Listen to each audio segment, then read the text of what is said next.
Carolina was the best team all year, you know, and they came in the playoffs #1. We were #6, and going in there, we knew we could beat them.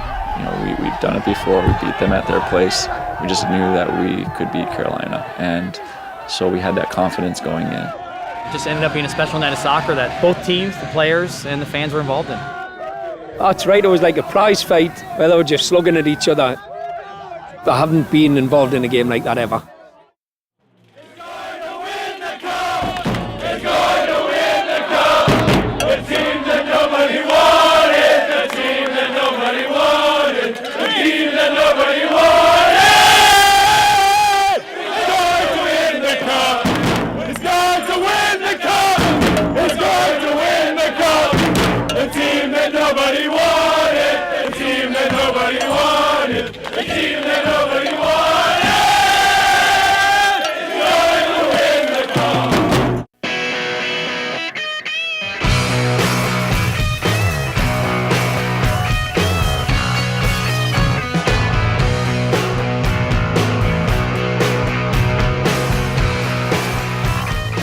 I mean, looking across the field and seeing the whole section full and seeing flares and smoke bombs and all the TIFO and signage and everything, it's great. I mean, the coolest environment that we've had in my whole time here, and maybe potentially since days of the Kicks.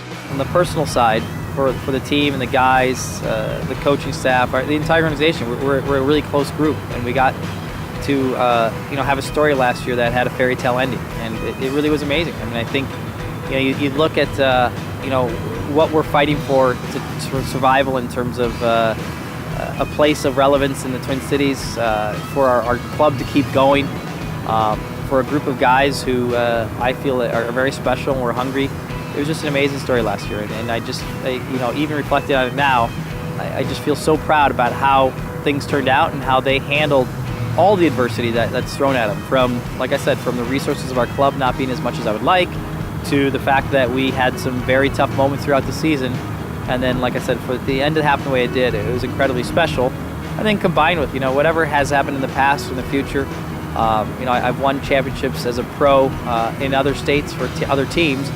This is the first time I've done it for Minnesota, and I'm from here. And it made me more excited because I'm biased, but this is a special place, and I think this place has a lot of potential to be a dominant force in the soccer world. It doesn't feel different because it's the reality is it's Minnesota soccer. We still don't have an owner.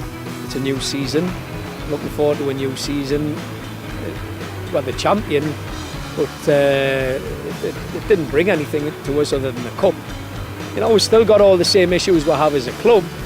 The challenge now is for whoever walks out there to understand that we cannot just take that as being a one-off. I think we've got to look to defend it.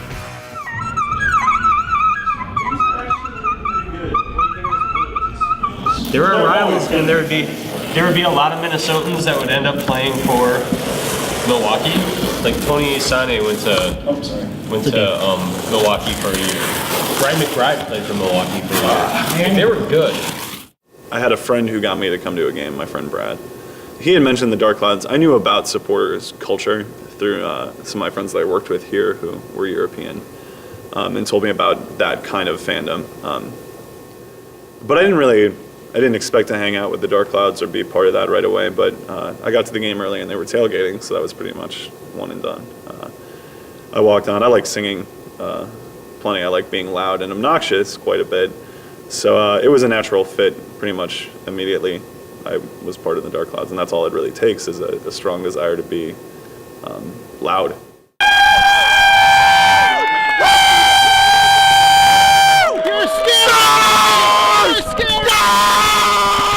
My favorite thing about Division II American soccer, I think everybody wants MLS. That's great. I definitely want MLS too. But my favorite thing about NASL, the league that we play in, is that you go to a Vikings game or even an MLS game, and man, crowds can be loud. Especially in soccer, crowds can be really loud. Players on the field, there's no doubt that they can hear everybody screaming. But the nice thing about NASL is it's not that they can hear the crowd, it's that they can hear you. Home field advantage matters more in soccer than any other sport. When a home team plays at home with a good fan base, everything can change. And especially in a game where it's that close, right? Just a few goals difference. A good crowd really can be the 12th man on the field. And it's really amazing to feel like you have that kind of power.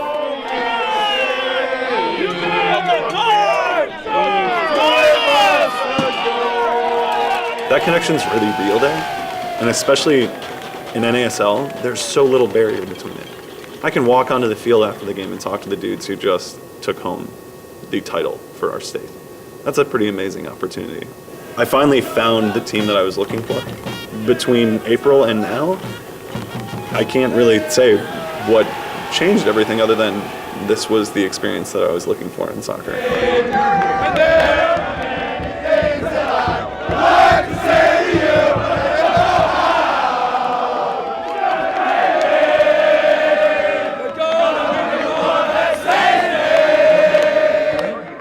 Carl likes to sing, he likes his music. He used to be a singer in a band, actually. So he's singing all the time. He brings his European chants over, his chants from England, and throws our players' names and stuff into them. And I think it was after a game, it was at home, and he just came in and started singing it. And I think we won the game. I'm assuming it was before our losing streak last year, actually. And some of the guys just kind of started jumping in, and pretty soon then we won a game, and we just came in and everyone started singing it, and then we just kept winning.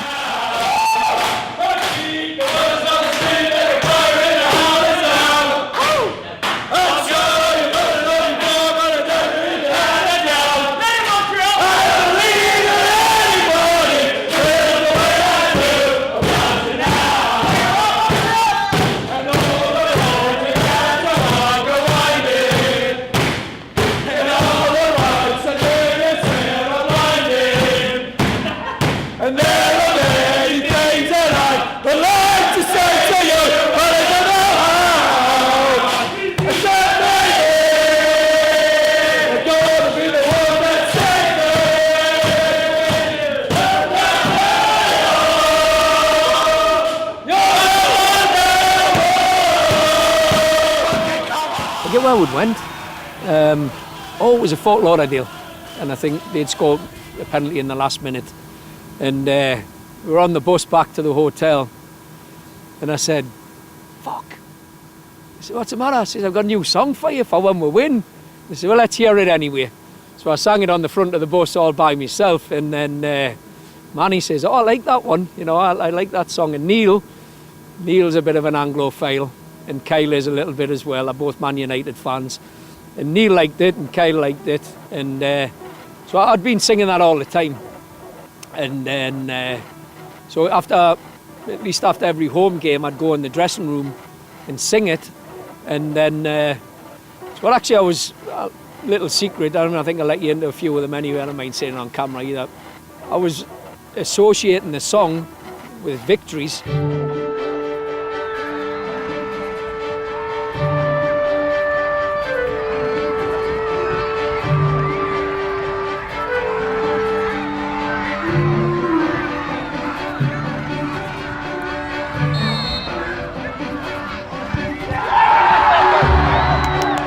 Lefty steps up. I'm like, this guy has to, knowing this player, he has to try to pull it to my left. So I went to the left. And it's funny because then I made the save. Then the next morning I saw a picture in the paper or somewhere online or something, and it's me diving to make the save, and my eyes are closed as the ball's hitting my hands. So it's kind of funny, but yeah, and then. Yeah, I should have made another save, but our guys finished all 5 of our shots. Wasn't that awesome for them? It's unbelievable. To step up like that? Yeah, it was unbelievable. You're somebody who I like to tell people, I'm really glad he grew up here. But if he had been born in Europe, Joe would still be playing in English Premier League soccer and potentially for our national team. So, and it's not a disrespect to who we are. That's exactly where we are right now. But I will say, he is an amazing athlete, amazing person. Again, somebody that the community should be really proud of. That he's lived here his whole life, and he's part of his life he's dedicated pro soccer and being here. And he's been the consummate professional. He's somebody who I'm really happy that as I coach that I got to know, because I as a player you're never really maybe as sure as good as they are, particularly when it's a goalie. But just having coached and worked with him the last couple of years and how he's led this team to what we accomplished last year and what we can be in the future, words can't express it. So, it's something that we're going to miss him. There's no doubt about it. That word cliche irreplaceable is there. I'm going to use it because we still, and I'll be honest as a coach, we're not sure how we're going to replace him. And I'll say that honestly. That's how good he was. I came here to sign a jersey, but You feel like signing a contract all of a sudden? not quite at that point. Daddy, do you want me to help you guys? I had this thing done in December. What? What was that? I didn't know about this. Yeah, this is my major knee reconstruction. So they went in, they grooved out the bone back here, and then they reattached the tendon that goes up here, and then they sewed back together the ligament that's been torn. And Was the ligament torn all year last year? yeah, it was Torn the last 10 years or something? This retinaculum was torn in 2010, and so this has been the ligament's been an issue for a while. But First step. All right, what we did last year doesn't matter. All right, doesn't matter anymore. All right, we start today. All right, we're gonna make mistakes. It's okay. We got to start covering for each other now. We get the mentality right. All right, communicate, get the mentality. If we make a bad pass or the bad decision, it's okay. Let's cover for each other. Let's start that today. That's what helped us win last year. Let's do that again today. Work for each other. We can play for 90. That's right. 90 minutes. Let's Work go. for each other, boys. Stars on 3. 1, 2, 3. Stars. Take your fucking jacket and coat off.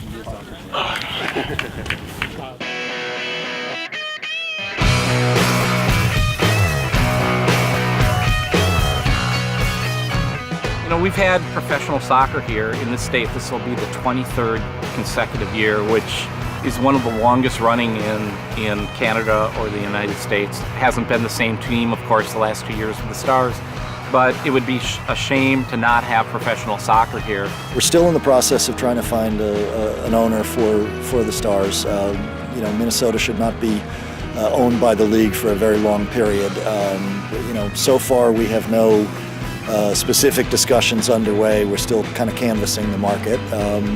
One of the aspects of being Division II in America is that there's a very high threshold of ownership. Not just anybody can step in and serve as owner. They have to have a certain personal net worth. They have to be willing to put up performance bonds at the start of the season to ensure that our clubs finish the season. And so the worst thing we could do is rush into this, find somebody who doesn't have a heart for it after a year and be back right at square one. So we're going to proceed cautiously.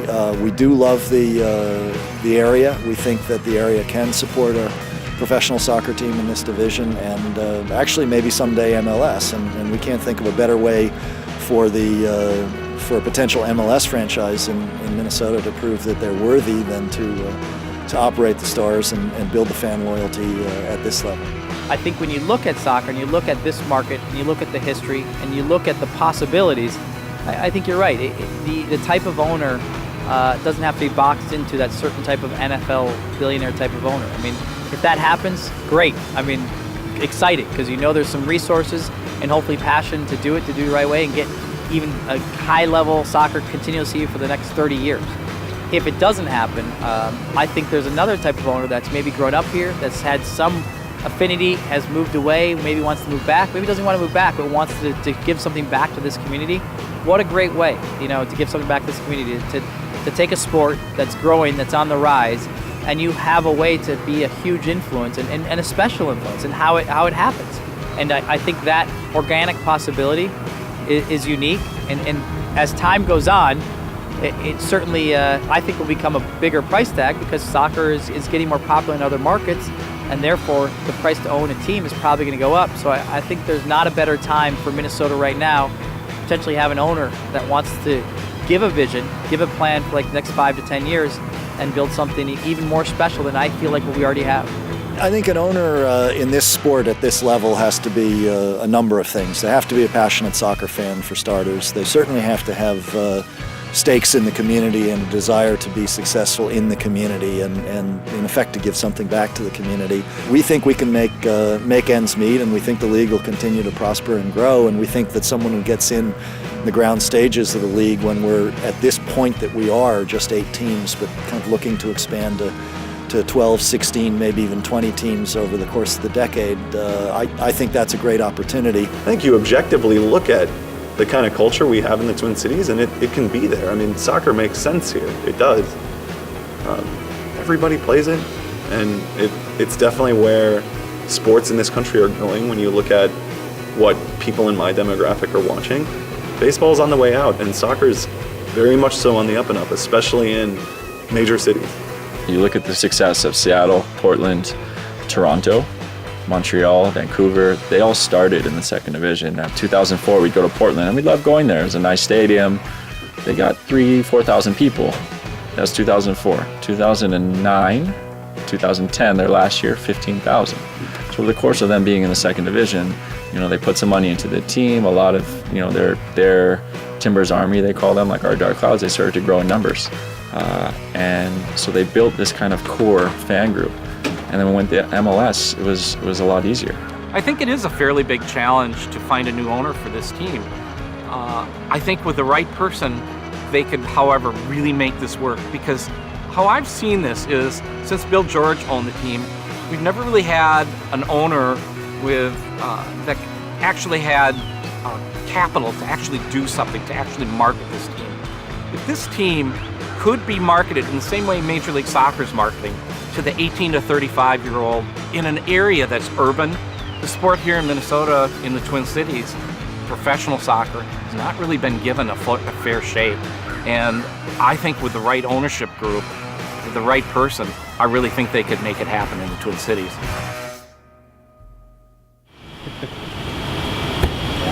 Thanks, guys. I'll see you guys later.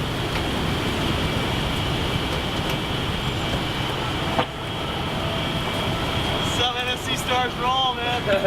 Buicks. Oh,